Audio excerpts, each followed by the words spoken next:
Man, the Blackhawks have won 3 straight now, and we're back into the playoff race. We're only 2 points out. Is it too late to say that we're back?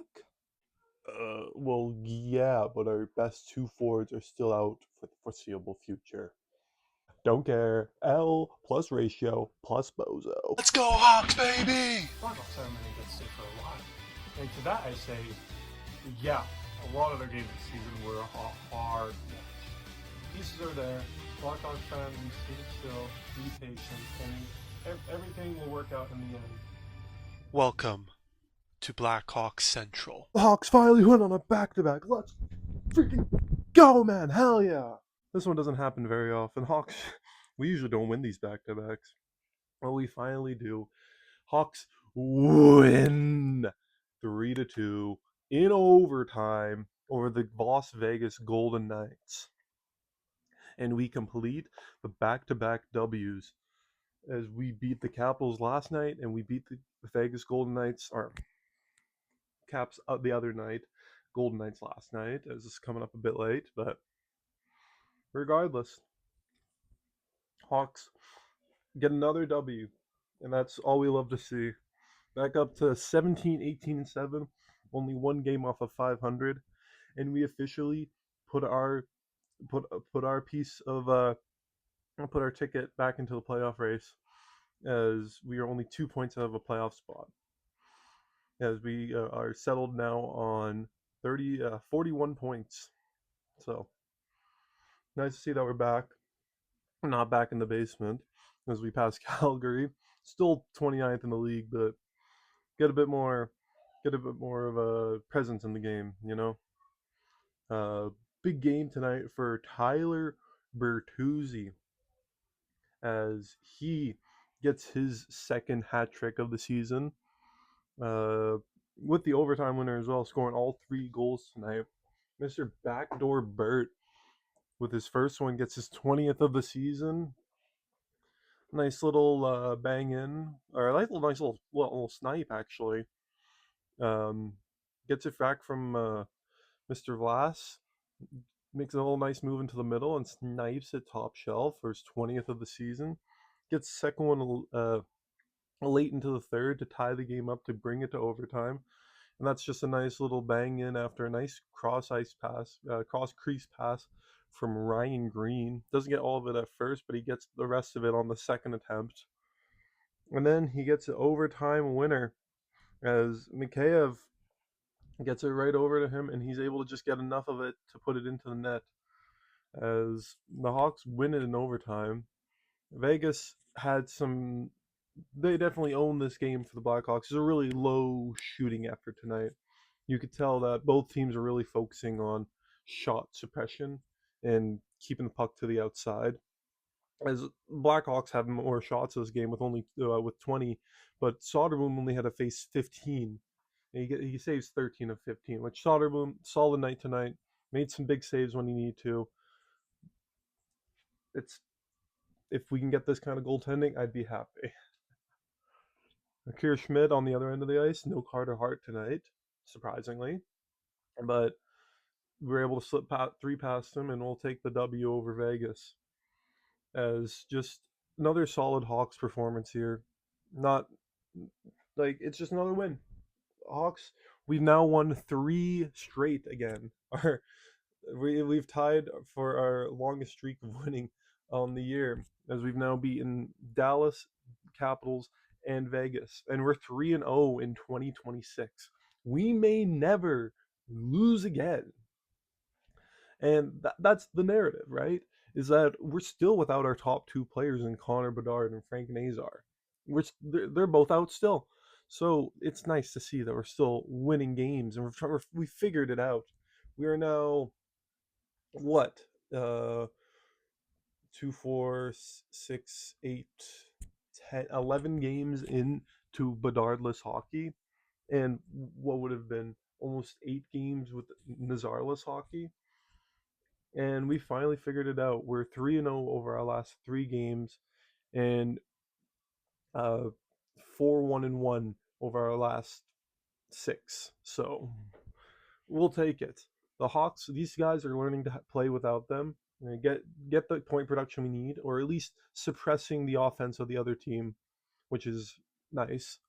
But if we do get Bedard or Nazar back, which it seems Bedard, they said the timeline for him by Jeff Blashill said that he's going to be uh, back before the Olympic break, which is good to hear. Which is within the next month he's back, so at least we have a timeline when he's back, and then he's still said indefinitely for Nazar. So hopefully Nazar recovers real fast and we can get him back. It would be really nice to have both of our star players back, especially if we're still on a nice winning streak. Get them back, and all of a sudden we're an unstoppable squad. We'll see. Uh, Especially with the boost with Bedard's Olympic snub and his boost in play, that's for sure gonna happen.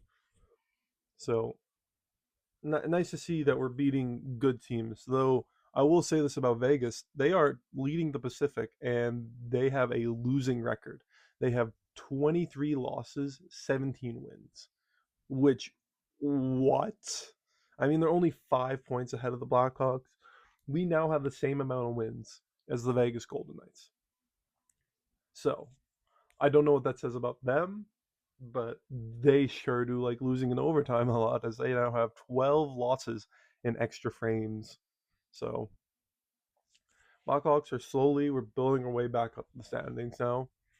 Like I said, we're up to 41 points on the year, and we now have a nice 3-game win streak. We have St. Louis on the 7th on Wednesday here. So it'll be interesting to see what we get there. As I as much as I want to talk about this game as a nice win, I do want to take a slight pivot back to prospect talk, as this World Juniors has gone a bit out of hand. So we'll hit the intro.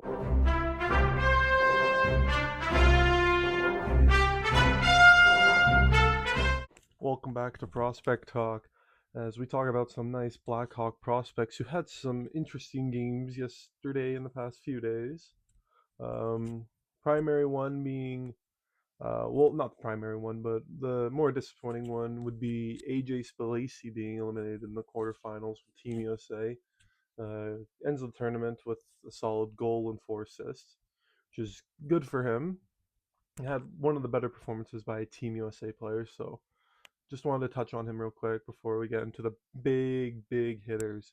Starting with Anton Frondell, as Team Sweden makes their way to the finals off of the back of an Anton Frondell shootout winner in the third round.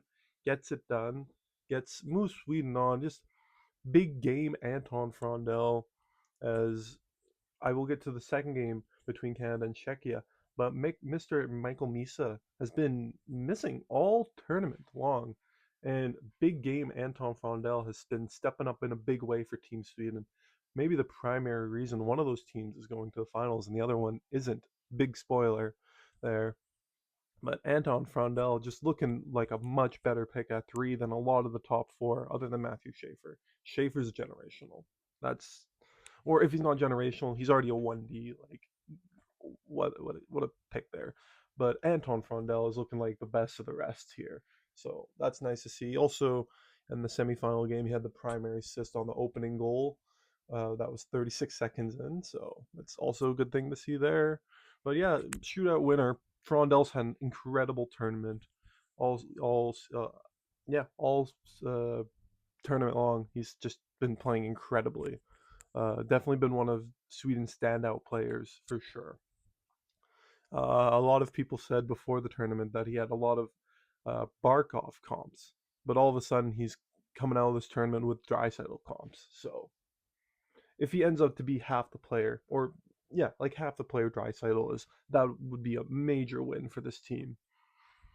So, and then the second prospect I kind of want to talk about, Vaclav Nestrasil, also going to the gold medal finals after Czechia beats Canada 4-6. He had 1 assist in the game yesterday. Just making sure. Yes, had the primary assist on the 4th goal for Czechia. So basically, big ticket lineup for this gold medal game. Anton Frondel, Vaclav Nestercel, absolute cinema. Absolute cinema. I as a Canadian myself, I should be cheering for Team Canada, but I can't lie. I was pulling for Czechia after I saw Sweden win. Frondel's Frondel Nestercil final, absolute cinema. Blackhawks fans absolutely salivating at the mouth seeing both of these prospects in the final. Um, yeah, Czechia had a really solid game against Canada. They definitely did what they need to do, as both Canada and the U.S., the two powerhouses of this tournament, out before the finals. But yeah, Czechia and Sweden into the final. Vaclav Nestrasil versus Anton Frondel for the gold medal. And two Hawks prospects at that. They've been shown out all tournament. They've been proving why uh, they were picked where they were. Or, well, I mean, Nestrasil should have been taken higher, but they're, they're coming to Chicago soon, and I feel they upped their draft stock.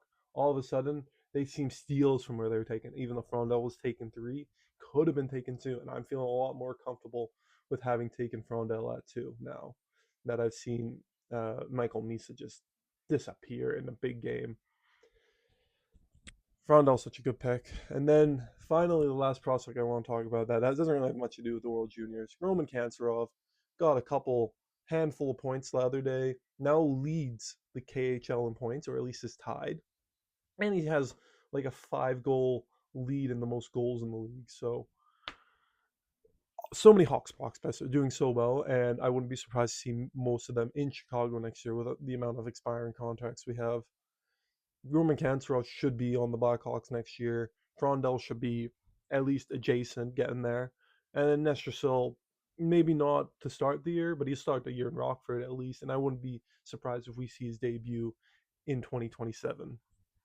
But as far as that goes, those are how the prospects are doing. I'll update on the St. Louis game, how that gold medal final goes. But Haas prospects are showing out. We'll get it going. Like, subscribe, comment what your thoughts on all this, of course. Share with your friends if you really liked it. Thanks for watching. Peace out, Blackhawkers.